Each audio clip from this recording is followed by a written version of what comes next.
Assalamualaikum warahmatullahi wabarakatuh.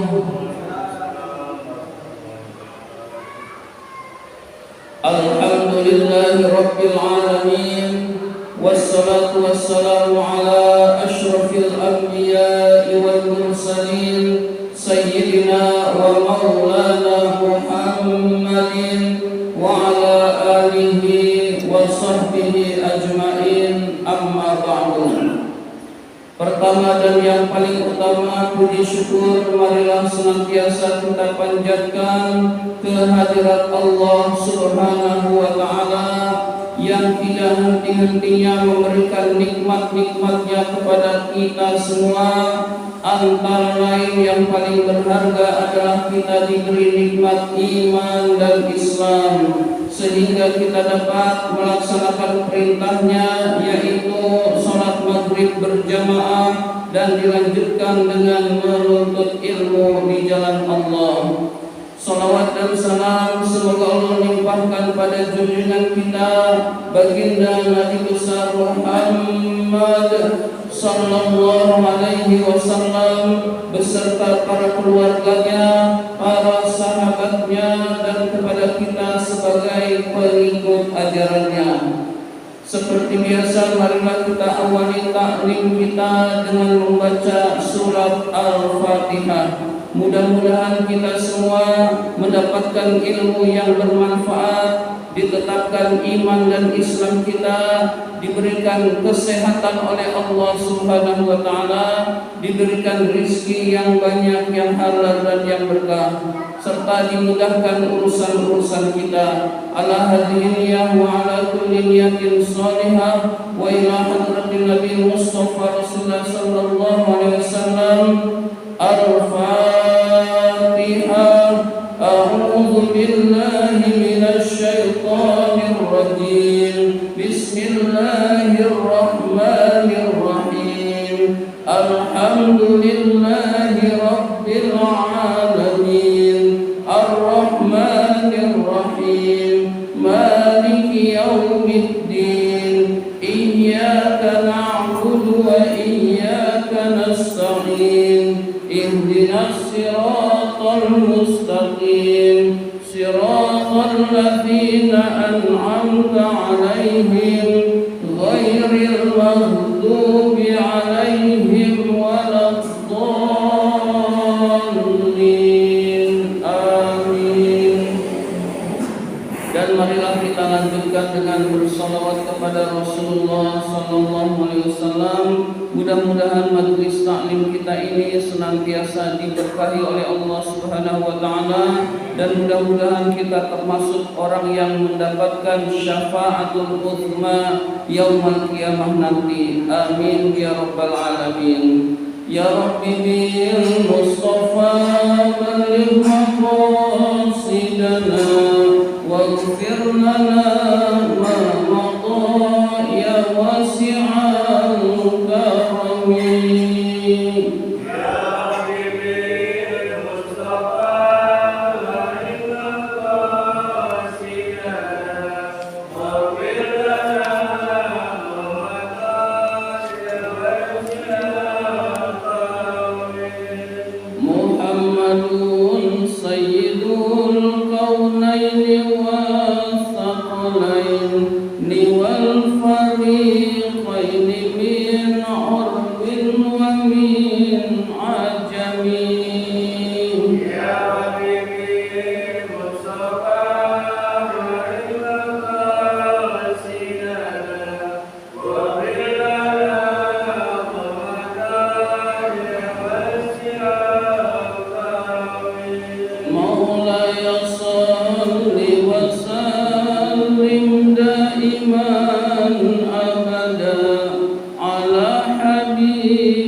Habibul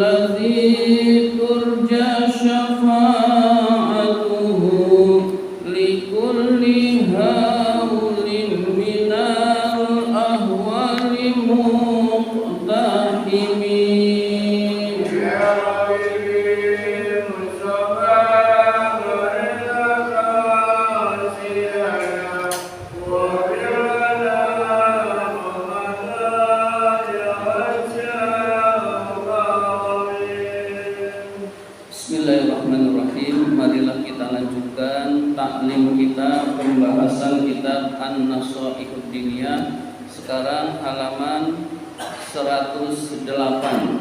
Halaman 108. Bismillahirrahmanirrahim. 1 2 3 4 5 6 7. Baris ke-7 dari bawah yang ada judulnya. Halaman 108 baris ke-7 dari bawah. Bismillahirrahmanirrahim. Hukmu tarikis sholat, hukum meninggalkan sholat. Jadi ini hukum meninggalkan sholat. Jadi kita jangan sampai termasuk orang yang meninggalkan sholat. Tsuma'lam, kemudian ketahuilah, anna min angkaril mungkarati, sesungguhnya di antara yang termasuk paling mungkarnya kemungkaran. Jadi paling mungkarnya kemungkaran. Wa akbaril kabairi, yang termasuk paling besarnya dosa-dosa besar. Wa afsyahil muharramati, paling buruknya keharaman dari Allah Subhanahu wa taala. Jadi termasuk kemungkaran, termasuk dosa besar, termasuk keharaman. Apa itu? Tarku ba'dil muslimina, meninggalkannya sebagian kaum muslimin, as-shalawatil maktubati, terhadap sholat fardu, terhadap sholat yang diwajibkan oleh Allah Subhanahu wa taala. Jadi kita meninggalkan sholat 5 waktu itu bukan biasa-biasa saja, tapi termasuk kemungkaran, termasuk melaksanakan dosa besar, termasuk keburukan yang diharamkan oleh Allah Subhanahu wa taala. Jadi jangan sampai kita termasuk orang-orang yang meninggalkan sholat, karena itu termasuk melaksanakan dosa besar. Jadi meninggalkan sholat itu hukumnya dosa besar, hadirin sekalian. Jangan sampai kita melakukannya, hadirin sekalian. Waqad warada, sungguh dijelaskan di dalam hadis, an Rasulillah sallallahu alaihi wasallam, dari Rasulullah sallallahu alaihi wasallam. Jadi dijelaskan dalam hadis dari Rasulullah sallallahu alaihi wasallam, al ahadisus sahihatu, hadis-hadis yang sahih, al kasiratu, yang banyak. Jadi hadisnya sahih, hadisnya banyak. Bi kufri tarikis sholati, tentang kafirnya orang yang meninggalkan sholat. Jadi di dalam hadis sampai dijelaskan, dari hadis-hadis yang sahih sampai Rasul menjelaskan tentang kafirnya orang yang meninggalkan sholat. Na'udzubillah. Wa qala alaihi salam, Nabi alaihi salatu wassalam bersabda, al-ahdu, perjanjian, ikatan, allazi bainana, antara kami, maksudnya kaum muslimin, wa bainahum, dan antara mereka orang-orang kafir, as-salatu, adalah sholat. Jadi yang membedakan antara orang Islam dan orang kafir adalah sholat, hadirin sekalian. Orang Islam sholat, orang kafir tidak sholat, hadirin sekalian. Jadi pengikat, perjanjian yang membedakan antara orang Islam dan orang kafir adalah sholat. Faman tarokaha, barang siapa yang meninggalkannya, barang siapa yang meninggalkan sholat, faqad kafara, sungguh dia telah kafir. Nah, di dalam hadis ini sangat jelas, sangat tegas. Faman tarokaha, barang siapa yang meninggalkannya, faqad, sungguh kafara, dia telah kafir. Na'udzubillah min dzalik. Jadi kita ini merupakan ancaman keras, jangan sampai kita meninggalkan sholat karena khawatir iman kita diragukan oleh Allah Subhanahu wa taala, hadirin sekalian. Jadi kalau ahlus sunnah wal jamaah, hadirin sekalian, ahlus sunnah wal jamaah, ada orang yang gak sholat seumur hidup, misalkan gak sholat, KTP-nya Islam, itu tetap kita sholatkan, hadirin sekalian. Nah, ada mazhab yang lain, kalau gak sholat ya udah gak usah disolatin, karena percuma,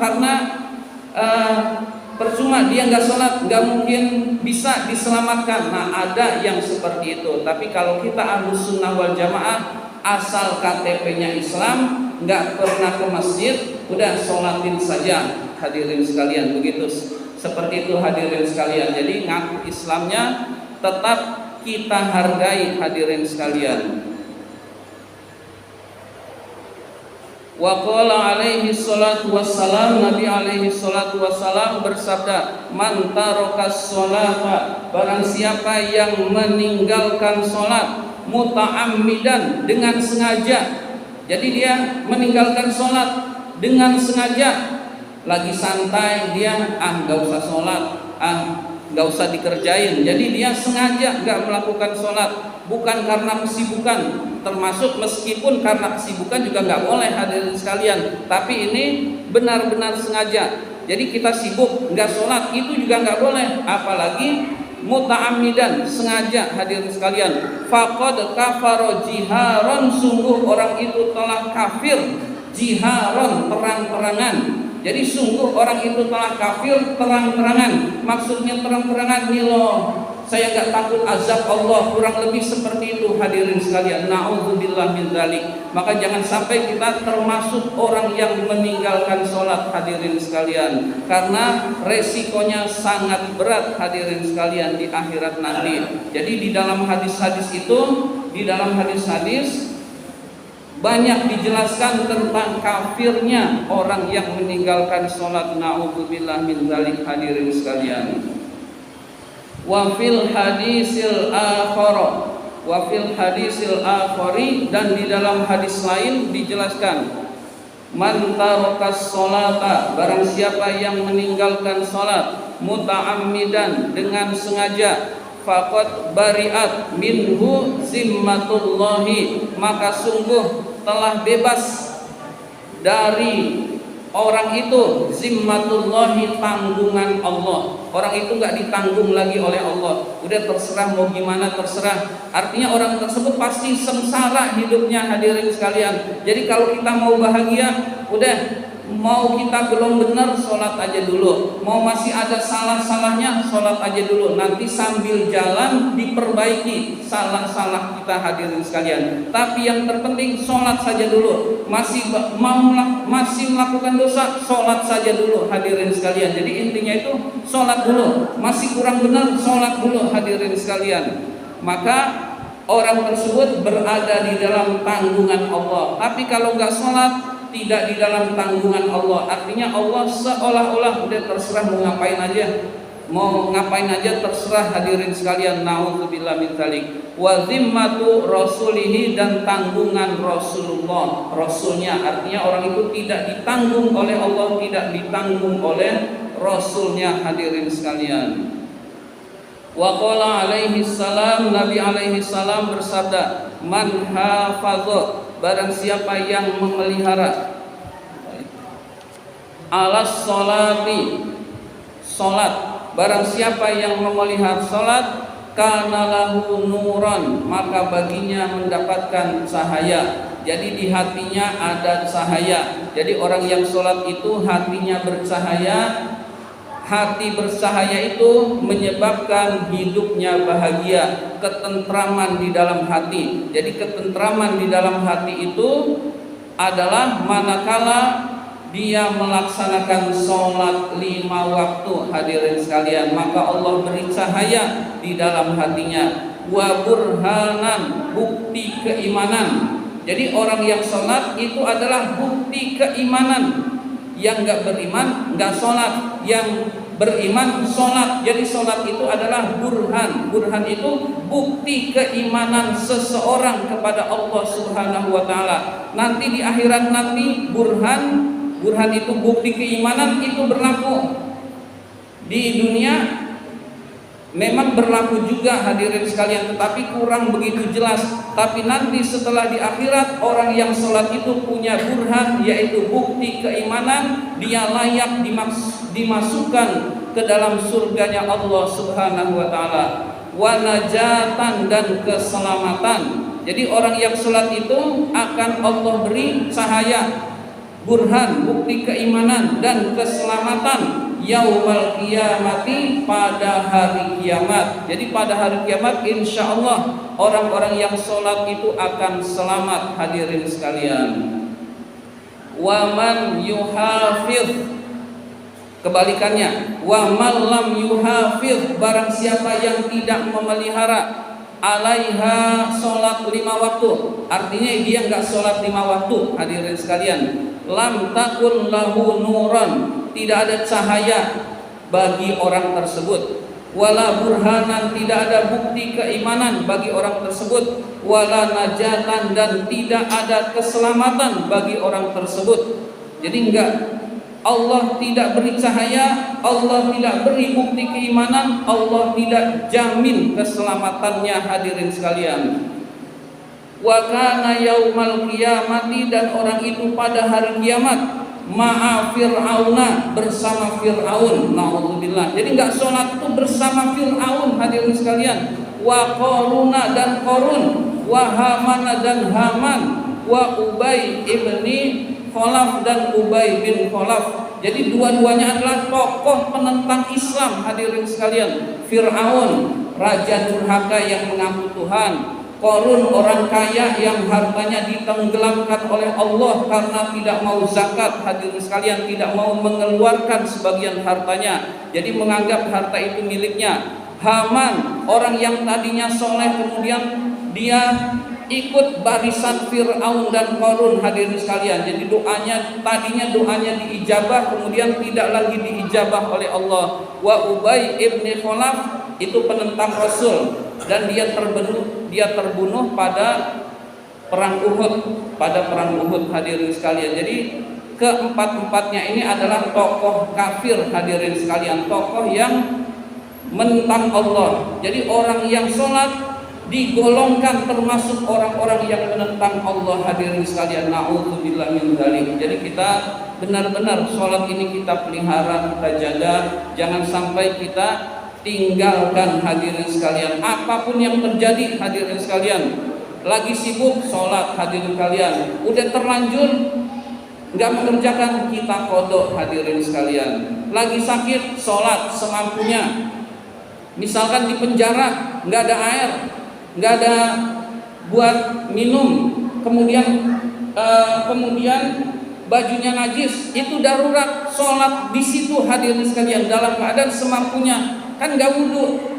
Memang wajib wudhu, tapi nggak bisa wudhu karena tidak diberi air misalkan. Jadi sholatnya tetap, hadirin sekalian, meskipun tidak sah. Hadirin sekalian, kan sholat harus wudhu, yaitu harus wudhu secara umum. Tapi kalau di penjara yang tidak bisa wudhu, sholatnya tetap wajib. Hadirin sekalian, jadi bukan berarti entar nunggu kalau udah bisa, enggak. Hadirin sekalian, jadi kita tetap sholat dalam kondisi yang bisa. Hadirin sekalian, kurang lebih seperti itu. Hadirin sekalian, jadi dalam kondisi apapun sholat tidak boleh ditinggalkan. Hadirin sekalian,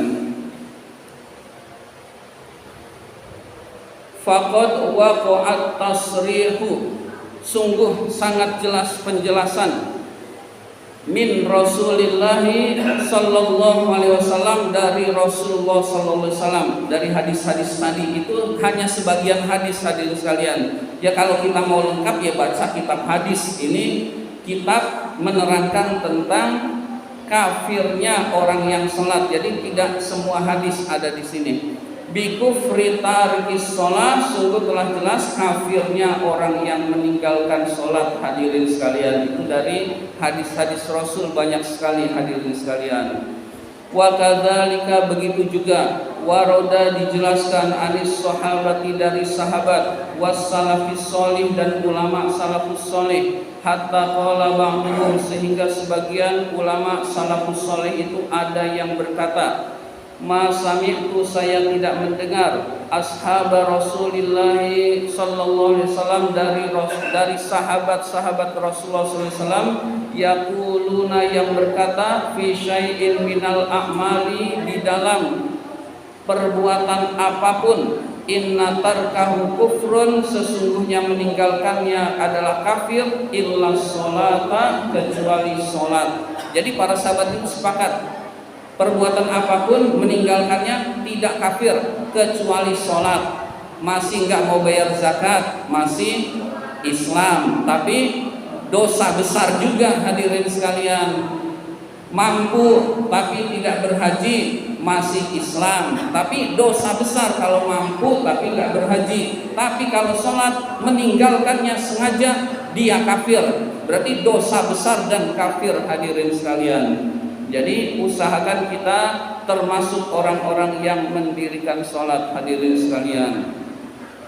Fa iyyaka, maka hati-hatilah. Fa summa iyyaka, kemudian hati-hatilah. Wa tarkas sholati, terhadap meninggalkan sholat, hadirin sekalian. Jadi hati-hati, jangan sampai termasuk orang-orang yang meninggalkan sholat, hadirin sekalian. Au tarka syai'in minha, atau meninggalkan sebagian sholat 5 waktu. Sholat 5 waktu seluruhnya nggak boleh ditinggalkan, sebagiannya juga nggak boleh ditinggalkan. Misalkan sholat zuhurnya nggak dikerjakan, itu tidak boleh, hadirin sekalian. Harus seluruhnya 5 waktu itu, hadirin sekalian. Subuh, zuhur, asar, maghrib, isya, kelima-limanya harus kita kerjakan, hadirin sekalian. Fa in fa'alta dzalika, jika kamu melaksanakan hal itu, maksudnya jika kamu meninggalkan sholat, faqad halakta, maka sungguh kamu akan celaka, ma'al halikin, bersama orang-orang yang celaka. Jadi celaka kita itu sekarang kita ubah pikiran kita. Celaka itu bukan nggak punya duit, hadirin sekalian. Meninggalkan sholat itu celaka, hadirin sekalian. Wa khosiratid dunya wal akhirah, wa khosirtad dunya wal akhirah, kamu rugi di dunia dan di akhirat. Jadi rugi itu bukan dagang nggak untung, memang dagang nggak untung rugi, tapi itu rugi kecil, hadirin sekalian. Tapi kalau dagang nggak sholat itu rugi besar, hadirin sekalian. Jadi sibuk lalu sampai meninggalkan sholat, meskipun untung besar, itu rugi besar, hadirin sekalian. Kita menganggap untung besar, dapat duit, padahal itu kata Allah itu kerugian besar, hadirin sekalian. Jadi kalau ada kegiatan lalu gak sholat, itu rugi besar, hadirin sekalian. Meskipun kelihatannya menyenangkan, meskipun kelihatannya dapat untung besar, tapi itu rugi di mata Allah Subhanahu wa ta'ala. Jadi pikiran kita harus kita ubah, kita balik. Rugi itu bukan nggak punya duit, hadirin sekalian, tetapi meninggalkan sholat gara-gara duit lalu nggak sholat, itu rugi besar, hadirin sekalian. Jadi pikiran kita harus kita ubah. Rugi itu meninggalkan sholat. Zalika, yang demikian itu, meninggalkan sholat itu ditegaskan oleh Al-Habib, huwa adalah al-khusranul mubin, kerugian yang nyata. Jadi meninggalkan sholat itu kerugian yang nyata, hadirin sekalian. Jadi kerugian, kalau kita sibuk sampai nggak sholat itu rugi. Kalau kita kerja lalu nggak bisa sholat itu rugi. Kerjaan-kerjaan yang menyebabkan kita tidak bisa sholat itu wajib keluar, hadirin sekalian. Jadi kita wajib keluar, hadirin sekalian. Terutama sholat Jumat, hadirin sekalian. Terutama sholat Jumat. Karena sholat Jumat itu nggak bisa ditawar-tawar. Waktunya udah waktunya dari jam 12 kurang lebih sampai jam 1, jam 2 udah nggak bisa. Tapi kalau sholat lain misalkan nggak boleh, kan ada waktu makan, hadirin sekalian. Nah sekalian aja sambil makan sambil sholat, kan ada waktu istirahat sambil istirahat sambil sholat, masih bisa diakalin, hadirin sekalian. Kalau niat, hadirin sekalian, kalau niat sholat, tapi kalau nggak niat juga punya waktu luang juga tetap nggak sholat, hadirin sekalian. Jadi kalau waktu-waktu selain hari Jumat, selain sholat Jumat itu masih bisa diakalin. Misalkan nggak boleh juga masih tetap kita masih tetap bisa sholat, hadirin sekalian. Karena namanya kerja pasti ada jam istirahat, namanya kerja pasti ada jam makan siang. Misalkan di waktu-waktu itu kita akalin biar bisa sholat, hadirin sekalian. Nah sambil kita ngakalin seperti itu, hadirin sekalian, kita harus sadar ini lingkungan gak bagus. Kita harus tetap cari kerjaan yang sholat kita nyaman, hadirin sekalian. Nah, kalau kita udah usaha, kita doa, nanti dikabulkan oleh Allah Subhanahu wa taala. Lingkungannya nyaman sholat, kemudian kita sholatnya juga tenang, hadirin sekalian. Tetapi kalau kita kondisi seperti itu, yang nggak boleh ditawar adalah sholat Jumat. Boleh nggak boleh? Keluar aja sholat Jumat, hadirin sekalian, karena itu benar-benar wajib, waktunya sudah ditentukan, hadirin sekalian. Resikonya ya dipecat, hadirin sekalian, dan itu resiko memang, hadirin sekalian.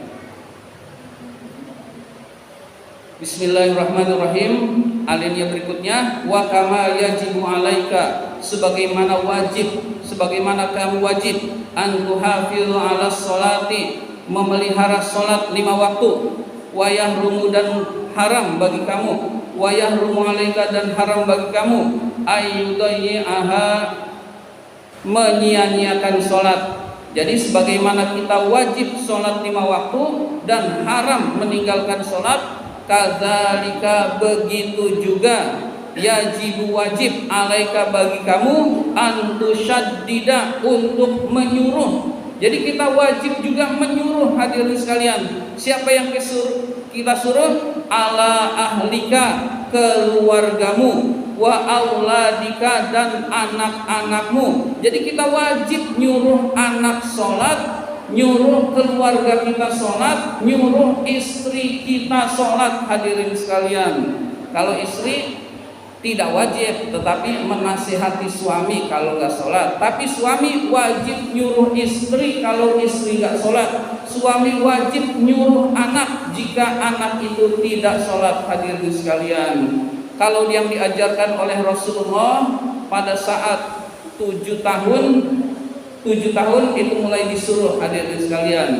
Jadi pada saat 7 tahun itu disuruh, kita suruh sholat, hadirin sekalian. Lalu kalau sudah 10 tahun nggak sholat, hadirin sekalian, kata Rasul, pukul, hadirin sekalian. Kita pukullah anak kalau nggak sholat sudah 10 tahun, hadirin sekalian. Pukul itu jangan ditafsirkan pukul dengan perkataan, pukul dengan ketegasan. Pukul ya pukul yang umum orang ngerti, pukul ya pukul biasa, hadirin sekalian. Kan melanggar HAM, HAM-nya yang salah, hadirin sekalian. HAM itu nggak mikirin pendidikan generasi yang akan datang, hadirin sekalian. HAM itu nggak memikirkan anak itu nanti soleh apa enggak, hadirin sekalian. Jadi kata Rasul, kalau udah 10 tahun nggak mau sholat, itu orang tua memukul, hadirin sekalian. Jadi kita wajib sebagai orang tua memerintahkan keluarga dan anak-anak. Tidak cuma itu, hadirin sekalian. Wa kulliman laka alaihi wilayatun, dan setiap orang yang kamu memiliki kekuasaan terhadap hal itu, fi iqamatis shalah, di dalam melaksanakan sholat, hadirin sekalian. Kita punya pembantu, pembantunya wajib kita suruh sholat, hadirin sekalian. Kalau nggak mau suruh lagi, nggak mau suruh lagi, udah capek nyuruh dipecat, hadirin sekalian. Udah selesai, urusan selesai, hadirin sekalian. Jadi kita punya karyawan itu bukan kita, misalkan ya karyawan itu perusahaannya milik kita. Dengan kita pemimpin sama karyawan itu kadang-kadang kita bukan pemilik, kadang-kadang kita pemilik. Kalau kita pemilik perusahaan itu wajib, hadirin sekalian. Kita punya perusahaan, kita punya karyawan, maka karyawan itu wajib kita suruh sholat, hadirin sekalian. Lalu kita nggak mau sholat, itu dipecat, hadirin sekalian. Nah, beda dengan misalkan BUMN. Nah, perusahaan itu bukan milik pribadi, berarti kita nggak mungkin pecat karena sholat, maka kita cukup nyuruh saja, hadirin sekalian, nyuruh semampunya. Tetapi kalau perusahaan itu benar-benar milik kita, kita wajib nyuruhnya, itu wajib, hadirin sekalian. Wala tada' lahum udhran fi tarkiha, jangan menerima alasan dari mereka di dalam meninggalkan sholat. wah saya gini, jangan diterima hadirin sekalian alasan seperti itu hadirin sekalian. Jadi kecuali alasan yang memang dibenarkan. Oh saya haid, ya memang wajib nggak sholat hadirin sekalian. Oh saya nifas, memang wajib nggak sholat. Tapi alasan-alasan sibuk, alasan-alasan anak sakit, alasan yang lain itu tidak kita terima hadirin sekalian dari karyawan yang tidak sholat. Jadi bagian dari kewajiban karyawan, jadikan bagian kewajiban karyawan itu sholat hadirin sekalian. Jadi kamu kerja, sekalian sholat itu bagian dari kerjaan yang kalau nggak dikerjakan juga dipecat hadirin sekalian. Wa man lam yasma', barang siapa yang tidak mendengar, karyawannya nggak mau mendengar, minhum dari mereka, wa tuti' dan tidak taat, fahaddidhu, maka hukumlah, maka tegurlah, wa aqibhu dan hukumlah. Jadi kita tegur, kita hukum. Wa ghadab alaihi, marahlah, asyaddal ghadabi, dengan kemarahan yang besar hadirin sekalian. Wa a'zamu, dan yang lebih besar, mimma taghdabu, dibandingkan kamu marah, alaihi kepada karyawan, kepada dia, lau atlafta malaka, jika dia menghilangkan hartamu. Ada karyawan ngilangin harta, kita marah besar. Kalau nggak sholat kita disuruh oleh Allah lebih marah dari itu hadirin sekalian.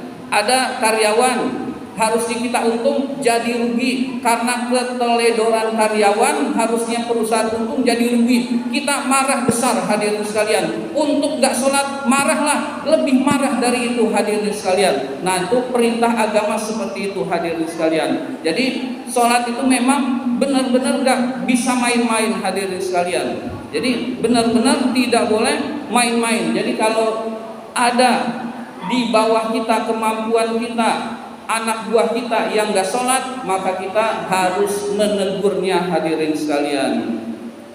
Fa'illam taf'al, jika kamu tidak melakukan zalika, hal itu, gak nyuruh, gak negur untuk sholat, gak nyuruh sholat, kunta, maka kamu minal mustahinin, termasuk orang-orang yang meremehkan bihuquqillahi, hak-haknya Allah, wa dinihi, dan agama Allah. Jadi kita sholat sendiri, karyawan kita nggak sholat, urusan dia, nggak boleh hadirin sekalian, harus kita suruh juga. Kalau itu nggak kita lakukan, kita termasuk orang yang meremehkan hak-haknya Allah juga hadirin sekalian. Jadi kita sholat, anak kita nggak sholat nggak apa-apa, nggak boleh hadirin sekalian. Kalau itu kita lakukan, tidak menyuruh anak dan keluarga sholat, kita termasuk orang-orang yang termasuk meremehkan hak-haknya Allah, meremehkan agamanya Allah. Na'udzubillah min dzalik hadirin sekalian. Mudah-mudahan kita semua diberi kemampuan untuk melaksanakan ibadah sholat, untuk mendirikan sholat dan memelihara di dalam sholat, dan kita termasuk orang-orang yang beruntung. Amin ya rabbal alamin.